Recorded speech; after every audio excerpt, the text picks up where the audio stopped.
चुनचुनलाल लोमड़ी की ऐसी हालत क्यों? तो फिर सुनो। नागिनी अपनी घर के सामने वाली जमीन पे बहुत मेहनत करके बारिश में भीग के तेज धूप में तरबूज बोई थी और कुछ दिन बीतते ही उसकी तरबूज की खेत में बहुत सारे मीठे तरबूज उगी थी।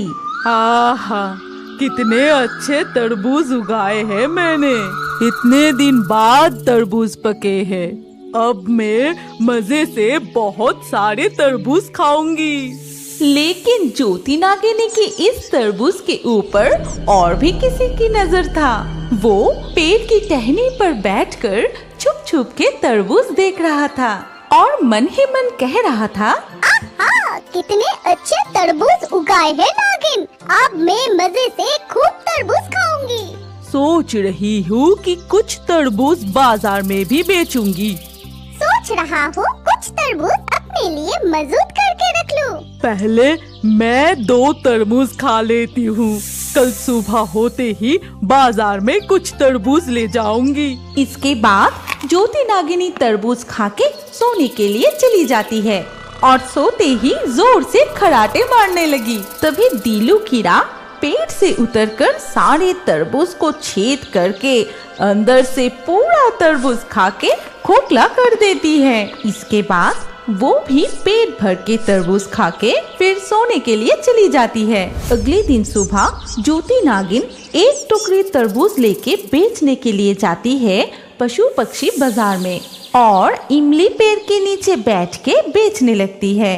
तरबूज लेंगे, तरबूज, अच्छे वाला मीठा वाला तरबूज, कोई लेंगे? नागिन, सारे तरबूज मीठा है ना? हाँ जी हाँ, बहुत मीठा है। पहले खा के तो देखो, फिर पैसा देना। ठीक है, तो एक तरबूज दीजिए। अगर ये तरबूज मीठा है तब एक तरबूज मुझे भी दे दो, मैं उधर जाके बैठ के खाऊंगा। ठीक है, फिर ये लो। और उसी पेड़ के डाल में बैठकर नागिन को देख रहे थे भूत और चुड़ैल। वो कह रहे थे, सुनती हो, मुझे भी तरबूज खानी है। हाँ जी, मुझे भी ये तरबूज देख के बहुत खाने की मन कर रहा है। चलो देखते हैं। इसके बाद जब वो दोनों ज्योति नागिन की सामने आते हैं तो तेज बारिश शुरू हो जाती है। हमें भी 2 मीठा तरबूज दीजिए ना। अरे बाप रे, तेज बारिश भी शुरू हो गई। लो, जितना है सब कम दामों में ले लो, मैं घर चली जाती हूँ। फिर ज्योति नागिन सारे तरबूज बेचकर अपने घर लौट आती है। फिर खुश होकर अपने आंगन में बैठ जाती है। इधर दीलू कीड़ा सारे तरबूज खाकर बहुत मोटा और भारी हो चुकी थी और इसीलिए वो पेड़ पर चढ़ नहीं पाई और वो तरबूज खेत पर ही सो गई थी। तभी नागिन, तू यहाँ पर आराम से बैठी है। ए बंदर, इतना क्यों चिल्ला रहा है रे? तेरे ऊपर क्यों नहीं चिल्लाएगा? तू सबको कीड़े लगे तरबूज बेचती है, ऐसे सबको ठगेगा और हम छोड़ देंगे। तुम सब नागिनी के कीड़े लगे तरबूज वापस कर दो। तभी भूत, चुड़ैल, बंदर, खरगोश नागिन की तरफ कीड़े वाला तरबूज फेंक कर मारते हैं और नागिन ये देख के बहुत रोने लगती है। फिर सबके जाने की बाद नागिन सोचती है, सारे तरबूज ऐसे अंदर से कौन खोखला कर दिया? मुझे पहले उसको पकड़ना होगा। ये कहकर ज्योति नागिन तरबूज खेत की तरफ आगे जाते हैं और ये देखकर दीलू कीड़ा कहती है, अरे बाप रे, नागिन इधर ही आ रही है, मैं जल्दी से भागती हूँ। दीलू कीड़ा भाग नहीं पाई। ज्योति नागिन ने उसे पकड़ ली। अरे दीलू कीड़ा, तू? अब भी तुझे मजा चखाता हूँ। रुक, मेरी खेत की तरबूज खा खा के बहुत मोटा हो गई है। तू ऐसे पौष्टिक आहार करके खुद भी बहुत स्वादिष्ट बन चुकी है। रुक कीड़ा, अब मैं तुझे ही खा जाऊंगी। ओ नागिन, मुझे छोड़ दो। मैं तुमसे वादा करती हूँ, जैसे तुम्हारा नमक खाया है वैसे तुम्हारी कीमत भी चुकाऊंगी। ये सुनकर ज्योति नागिन उसको छोड़ देती है। इसके कुछ दिन बाद जीतू नाम के एक लोमड़ी वहाँ पर आता है। अरे वाह, ये नागिन तो बहुत सारे तरबूज उगाए हैं देख रहा हूँ। अब तो मैं ये सारे तरबूज को खाऊंगा और सारे पौधे को भी नष्ट कर दूंगा। ये कहकर जीतू लोमड़ी नागिन की तरबूज खेत पर कूद पड़ता है। तरबूज खाके सारे पौधे को नष्ट भी कर देता है और जीतू लोमड़ी की ये सब कांड पत्तों के पीछे बैठ के देख रही थी दीलू कीड़ा। जीतू लोमड़ी, ये तुम क्या कर रहे हो? अगर तरबूज खाना है तो खाओ, सारे पौधे ऐसे क्यों नष्ट कर रहे हो? अगर ये रहेगा तो फिर इसमें फल उगेगा। चुप कर छोटे कीड़े, बहुत पटर पटर कर रहा है, अब तेरे को ही खाऊंगा। ये कहकर वो दीलू कीड़ा के ऊपर कूद पड़ती है, लेकिन दीलू कीड़ा असल में थी एक जादुई परी जो अपनी पंख फैला के सुंदर एक परी का रूप धारण करती है। जीतू लोमड़ी, अगर कोई मेहनत करके अच्छे काम करे तो उसे नष्ट नहीं करना चाहिए, बल्कि तुमको उससे देखकर कुछ नया करने की प्रेरणा लेनी चाहिए। परी, तुम बहुत ज्ञान दे रही हो, जाओ यहाँ से। ये कह के लोमड़ी फिर से पौधे को नष्ट करने लगा। परी भी मकड़ी की जाल जैसा एक जाल बुन के लोमड़ी को कैद कर लेती है। फिर अगले दिन सुबह होते ही नागिन, ये क्या, मेरी तरबूज खेत की ऐसी हालत कौन की? हाय हाय हाय, अब मैं क्या करूँगी? रो मत नागिन, ये काम वो जीतू लोमड़ी ने किया। तुम फिर से खेती करो और मैं फूलों को परागित करके बहुत सारे तरबूज उगाने में तुम्हारी मदद करूंगी। लेकिन तुम कहाँ से आए और मुझे मदद क्यों करना चाहती हो? मैं हूँ दीलू कीड़ा। इतने दिनों से मैं वो छोटी कीड़ा थी, अब मैं तितली बन चुकी हूँ। फिर ज्योति नागिन सब कुछ समझ जाती है। फिर लोमड़ी को बांधकर उससे हाल से खेती करवाती है। फिर से तरबूज के नए पौधे उगे, फूल खिलते हैं, तितली उड़ के फूलों को परागित करने लगती है। इसके बाद नागिन और तितली बड़े आनंद से दिन गुजरते हैं। फिर लोमड़ी झाड़ियों से बाहर आते हैं और जैसे ही 2 कदम आगे जाते हैं तभी दक्खक नाग सातिर लोमड़ी को पकड़ लेता है। मधुबन की घने जंगल में दक्खक नाग उसकी काली गुफा में बहुत सारा मुर्गी पाली थी, क्योंकि दक्खक आप बूढ़े होने लगे थे। जंगल के बाकी साथी शिकारियों के साथ वो आप नहीं शिकार कर पाते थे। जैसे ही वो किसी खरगोश का शिकार करने जाते, आसमान से उड़ते हुए बाज उसका शिकार को छीन के ले जाते। ये बाज मेरा शिकार को फिर से छीन के ले गया, अब मैं क्या खाऊंगा? लगता है गुफा में जाके कुछ मुर्गियां बाजार में बेच के आना पड़ेगा। निराश होकर दक्खक नाग उसकी काली गुफा में लौट आए। फिर दक्खक नाग ने उसका मुर्गियों को गिनने लगे। 1 2 3 4 5 6। अरे और एक मुर्गी कहाँ गया? मेरा मुर्गी, और एक मुर्गी कहाँ गया? तभी दक्खक देखता है उसका गुफा के अंदर से जंगल की तरफ एक पैरों का निशान, जिसको देखते ही दक्खक समझ गया उसका मुर्गी कौन चोरी कर रहा है। दक्खक नाग को मैंने फिर से उल्लू बनाया। मैं अभी झाड़ियों के पीछे छुप जाता हूँ ताकि दक्खक मुझे ढूंढ न सके। लगता है ये शैतान लोमड़ी खुद को बहुत सातिर समझता है। अभी उसको मजा दिखाता हूँ। उसके पैरों के निशान को देखते हुए मैं आगे जाता हूँ। कहाँ गया? हाँ? दक्खक पैरों के निशान अनुसरण करते हुए एक झाड़ियों के पास आ पहुंचा। फिर वो देखता है पैरों के निशान अचानक से गायब। फिर दक्खक नाग लोमड़ी को पकड़ने के लिए एक षड्यंत्र करता है। झाड़ियों से थोड़ी ही दूर एक पेड़ पे बैठी थी टूनी, तोता और मैकाओ। फिर दक्खक उस पेड़ के नीचे में जाके तोता से कहने लगे, तोता, ए तोता, सुना मैंने तुम तो जंगल का सभी का आवाज नकल कर सकते हो। क्या तुम औरत लोमड़ी का आवाज निकाल सकते हो? तब मानूंगा तुम आवाज निकालने में माहिर हो। तभी तोता औरत लोमड़ी की तरह आवाज निकालने लगे।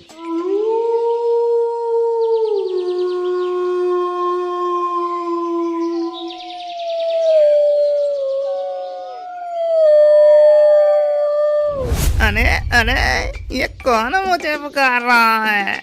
लगता है मेरा जाने मन आ गया, मैं निकाल के जाता हूँ। फिर लोमड़ी झाड़ियों से बाहर आते हैं और जैसे ही 2 कदम आगे जाते हैं तभी दक्खक नाग सातिर लोमड़ी को पकड़ लेता है। फिर सातिर लोमड़ी को बहुत पीटते हैं।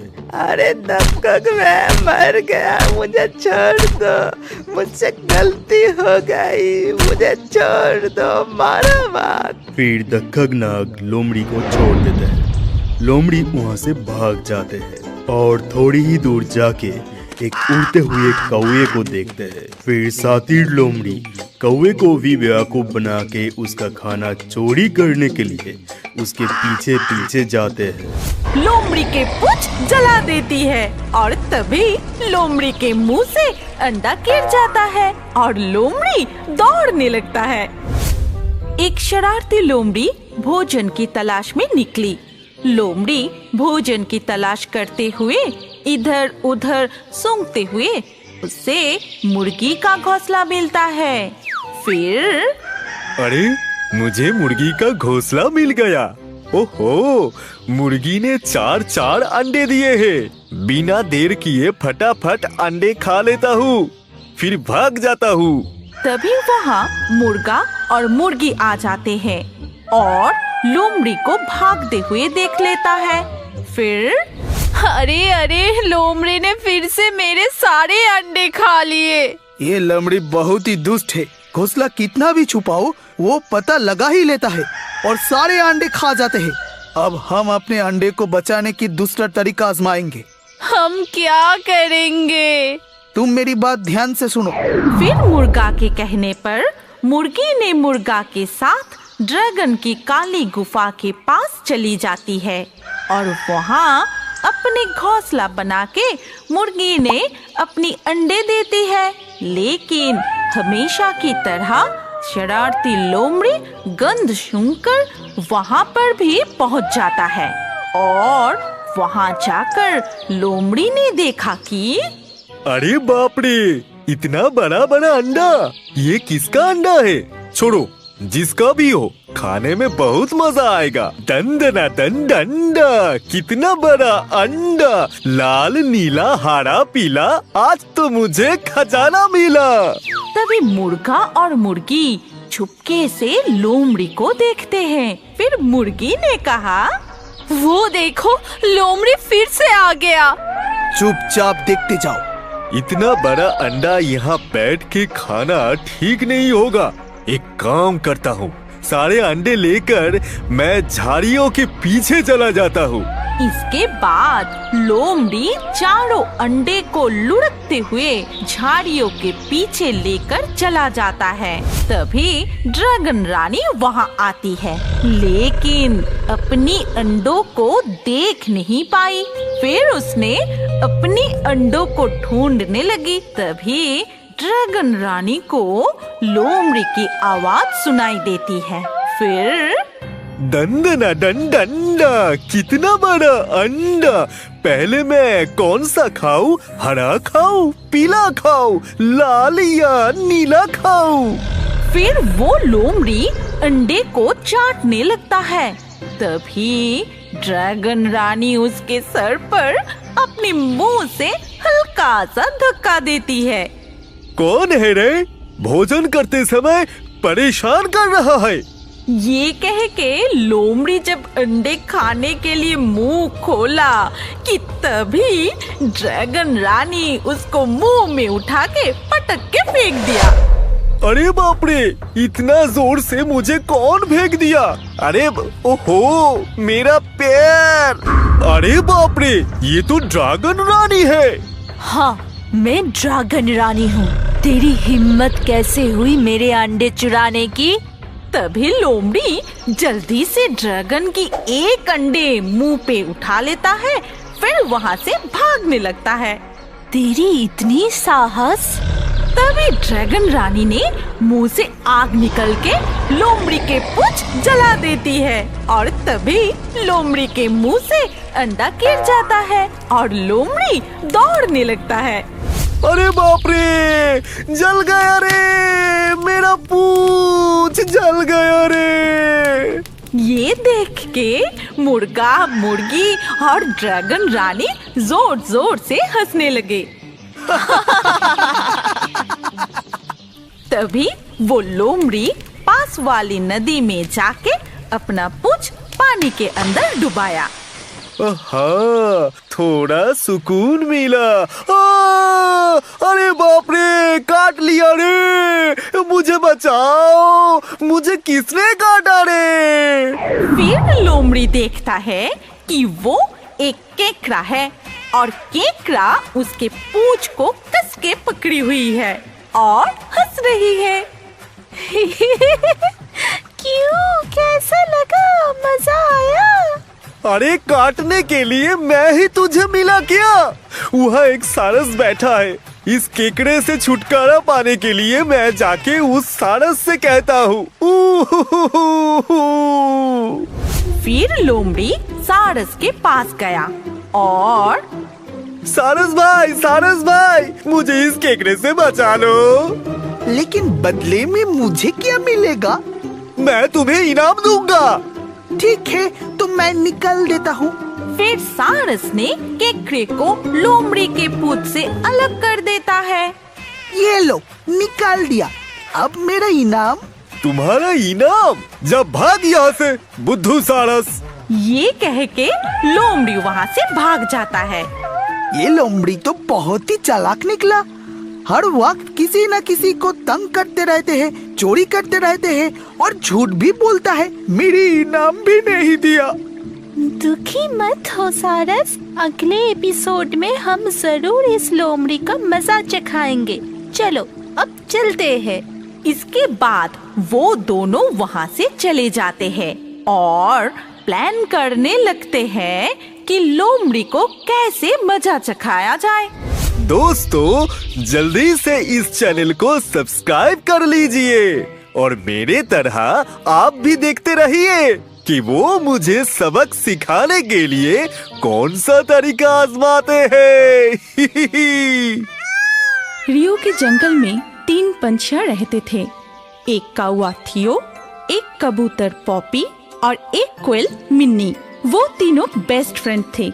पॉपी और मिन्नी बहुत मेहनती थे। वो सारा दिन जंगल में घूम घूम कर शाम को अपने परिवार के लिए खाना लाते थे। पर थियो बहुत शरारती और आलसी था और वो अपना सारा ध्यान अपने दिखावे की तरफ करता था। वो हमेशा बचा कुचा खाना लाता था या फिर कोई खाना ही नहीं लाता था। खुद यहाँ वहाँ से छीना झपटी करके सिर्फ अपने पेट भरता था। पॉपी और मिन्नी भाई बहन था और वो दोनों ही थियो से बहुत परेशान था। वो लोग उसे समझा कर थक गया था। सब कुछ यूं ही चलता रहा जब एक दिन थियो कोई भी खाना घर नहीं ले आया।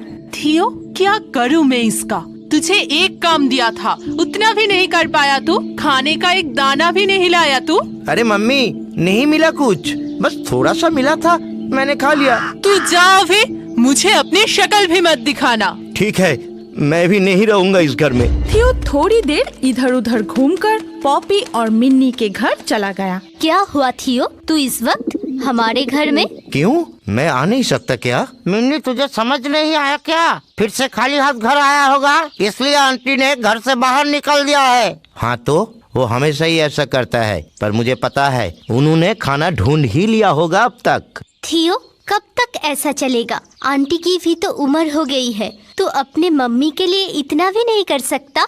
उफ मिनी, बस खाना ही तो ढूंढना पड़ता है, ये कौन सा बड़ा काम है? अगर बड़ा काम नहीं है तो तू क्यों नहीं करता? तू कब से इतना खुदगर्ज हो गया थियो? तू तो ऐसा नहीं था, तू सिर्फ अपने खाने का इंतजाम करता है, इतना आलसी क्यों? अब बस भी करो। ठीक है, कल मैं जाऊंगा खाना ढूंढने। खुश? हाँ, ये हुई ना बात। हाँ, बहुत अच्छे।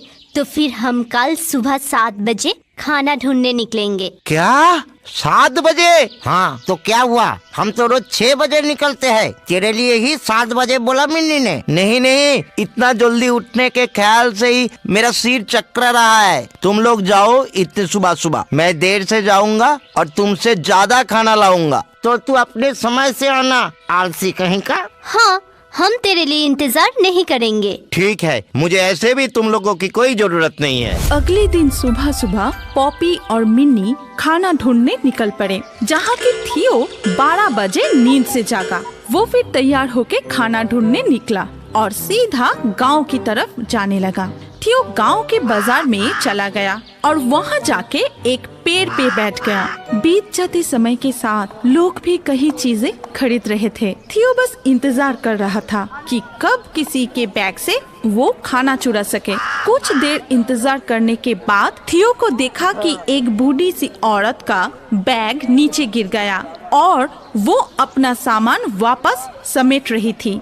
थियो जल्द से जल्द उड़ के वहाँ गया और एक रोटी चुरा के सीधा जंगल की तरफ उड़ गया। उड़ते उड़ते बहुत दूर आ गया था। मिल गया खाना। उफ, मैं तो थक गया। किसी पेड़ पे थोड़ी देर बैठ के थोड़ा आराम कर लेता हूँ।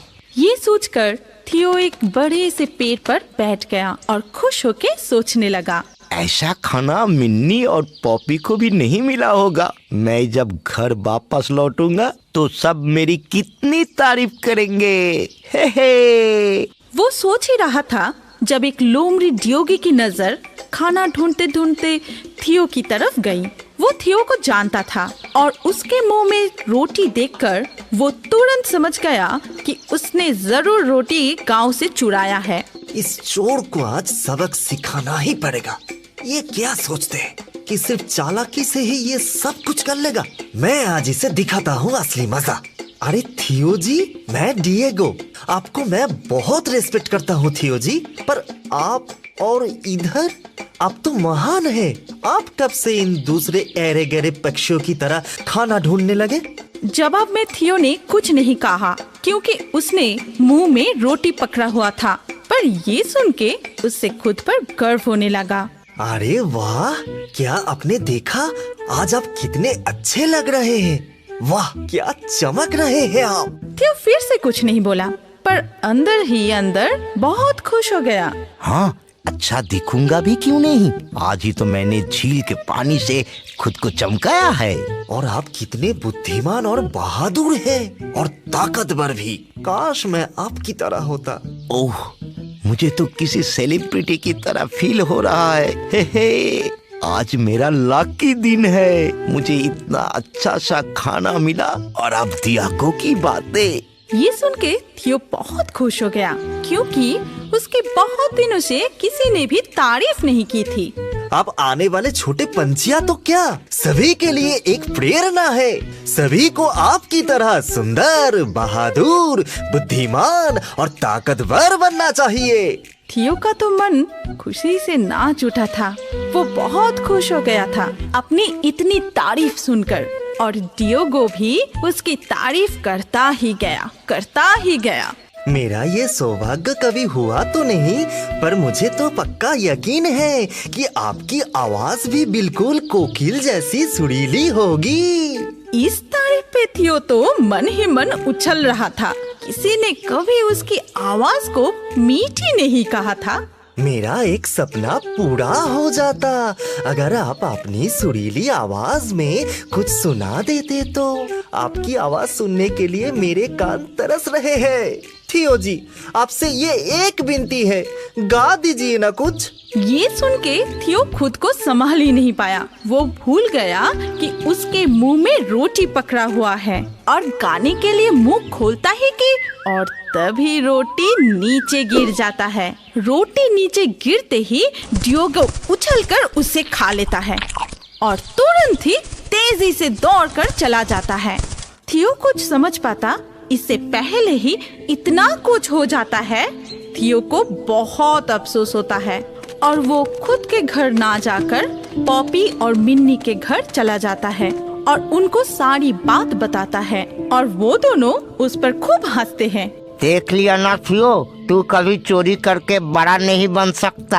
हाँ, जो मेहनत नहीं करता है उसके साथ ऐसा ही होता है। हाँ दोस्तों, मैं समझ गया। आज के बाद से मैं भी मेहनत करूँगा, चोरी नहीं करूँगा। थियो सच में अगले दिन से पॉपी और मिन्नी के साथ सुबह सुबह खाना ढूंढने जाने लगता है और सबके साथ हंस खेल कर रहने लगता है। सब उसकी सचमुच में तारीफ करने लगे और थियो एक अच्छा और मेहनती थियो बन गया।